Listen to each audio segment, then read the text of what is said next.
Honor to speak at this reception for the international parliamentarians for West Papua. Caroline, thank you for your sterling support. Mr. Berman, thank you for your kind introduction and commitment. You know, lawyers like to talk for a long time, but I only have a few minutes. So I'm going to do two things. I will explain West Papua's status under international law, and then I will mention some implications for the EU and for you as parliamentarians. Today, West Papua is an Indonesian colony. That means that the West Papuan resources, which belong to the peoples of West Papua, are used and exploited by somebody else. Colonialism is illegal under international law, and West Papua has a legal right to be free. This is the most important point. West Papua has a legal right to independence. Not just a moral right, not just a political right, but it has a legal right. Why do I say that? The legal right to self-determination is guaranteed by the United Nations Charter. It's guaranteed under customary international law, and incidentally, in relation to West Papua, it was guaranteed in a treaty called the New York Agreement, which Indonesia signed with the Netherlands. Why do I say West Papua is a colony? Because Indonesia invaded and took over West Papua. Just as Indonesia invaded and took over East Timor. But today, East Timor is free. West Papua is still controlled by Indonesia. The history is important. Indonesia did not exist until 1949.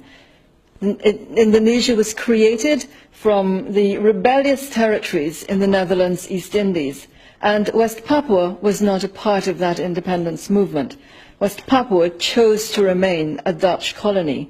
In fact, West Papua didn't want to join Indonesia. They weren't even asked. Muhammad Hatta, who was the first vice president, said, "The Papuans are too backward to be allowed to choose. We will take West Papua." And the Netherlands said, "No, you will not."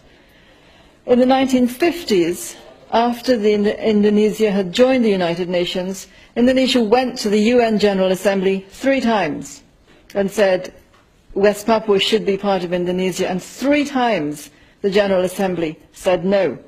And in 1960, the UN General Assembly adopted something called the Declaration on the Granting of Independence to Colonial Countries and Peoples, and they recognized there that all colonial peoples have the right of self-determination.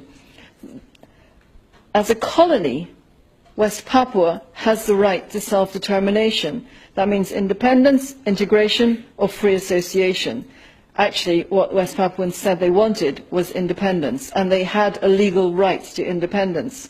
So the Dutch and the Papuans began to prepare West Papua for independence. In 1961, the West Papuans adopted a national anthem and also the national flag, the Morning Star. And, they said, they called on the rest of the world to respect their right to freedom, their right to self-determination. Didn't work. In 1962, Indonesia tried to invade West Papua, and the Papuans and the Dutch defeated the Indonesians. That was the end of that attempt. But the United States supported Indonesia, and they pressured the Dutch into signing this agreement that I mentioned, a treaty called the New York Agreement. And that forced the Dutch to hand West Papua over to a United Nations temporary authority, who then handed it over to Indonesia. What did they hand over? They handed over administration. The Netherlands could not hand over sovereignty because sovereignty belongs to the Papuan people. The UN could not hand over sovereignty because sovereignty rests with the Papuan people. The Indonesians could not acquire sovereignty because it was with the Papuan people. Remember, colonial administration is all we are talking about. So West Papua was not part of Indonesia yet, and Indonesia recognized that West Papua had a right to self-determination. The New York Agreement said, Indonesia, you must hold an act of self-determination. And this was done, apparently, in 1969. In 1969, the Indonesians held what they said was the act of self-determination. They called it the act of free choice. West Papuans call it the act of no choice. Why? In 1969, there were 1 million Papuans. Self-determination means a free choice based on universal adult suffrage. Indonesia chose 1,022 Papuans, stuck them in rooms in 8 different locations, and forced them to say they wanted to be part of Indonesia. Literally forced them. In some cases, tribal chiefs left their families behind in the care of the government. In other places, the generals said, we will shoot anyone who does not agree with us. There was no vote. This is completely illegal. The act of free choice was a sham. It was a fake. It cannot give legal standing to Indonesia's presence in West Papua. It does not legalize Indonesian control of West Papua. So Indonesia's presence in West Papua remains colonial and illegal. And as I said, West Papua has a legal right to be free and independent. This is not a separatist movement. Sometimes it's characterized as a separatist movement. Sometimes it's described as secession. It is not. This is the right to self-determination held by colonial peoples. They are under illegal alien rule. What does this mean for the EU? The European Union is founded on the rule of law. So, if we believe in the rule of law, then EU policy should be consistent with international law. I'm not sure it is at the moment. The Indonesia-European Community Strategy Paper for 2007 to 2013 treats West Papua as a separatist conflict like Aceh, like the Moluccas. This isn't correct. Aceh and the Moluccas were part of Indonesia from the very beginning in 1949. They are legally part of Indonesia, even though they don't like it. West Papua was annexed and colonized 20 years later.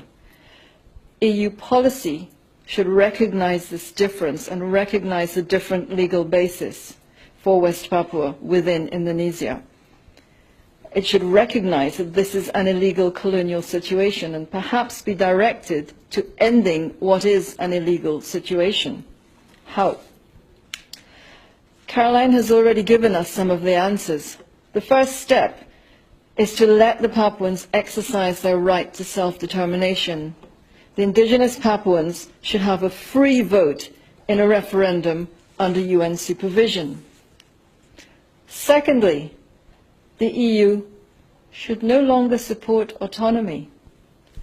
Autonomy is not self-determination, and it is futile to support it now.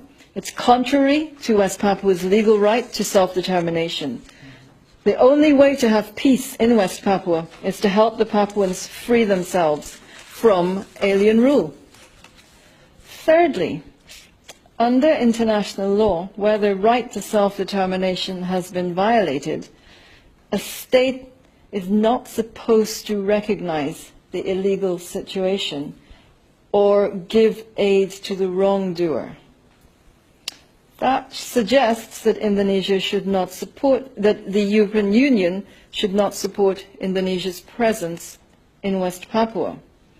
That might mean reviewing current EU policy towards Indonesia and, if necessary, changing that policy to make it consistent with international law. The basis of international law is the preservation of peace. That's why we have international law.